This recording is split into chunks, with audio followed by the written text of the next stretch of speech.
আসসালামু আলাইকুম। আমি আজকে ফুলের কাজটা করতেছি কাশ্মীরি বরাট সেলাই দিয়ে। দেখুন কিভাবে করতেছি। কাশ্মীরি বরাট সেলাইটা নামটা শুনে বেশ কঠিন মনে হলেও এটা এতটা কঠিন না। এটা খুবই সহজ একটা সেলাই। আমি প্রথমে বড় ফোঁড় দিয়ে নিচ্ছি, তারপর ওই ফোঁড়টার উপর দিয়ে ছোট ছোট 2টা ফোঁড় দিয়ে দেব গিট সেলাইয়ের মতো। এই ছোট ফোঁড়গুলো দেওয়ার পর সেলাইটা একদম কাপড়ের সাথে মিশে যাবে।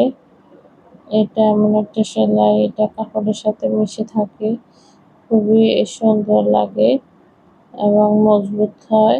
এই সেলাইটা আপনার কাপড় ছিঁড়ে যাবে, তারপরেও সেলাইটা কিছুই হবে না। দেখুন কিভাবে করতেছি। এটা খুবই ইজি একটা সেলাই।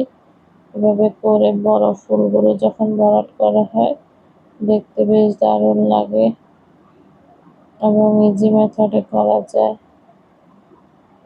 এখানে আমি বড় ফোঁড়টার উপর দিয়ে 2টা করে ফোঁড় দিয়ে নিচ্ছি। আপনারা চাইলে এখানে 2টা 3টা 4টা করে ফোঁড় দিতে পারেন, ছোট ফোঁড় দিতে পারেন। আমি 2টা করে দিয়ে পুরো কাজটা কমপ্লিট করে নিচ্ছি।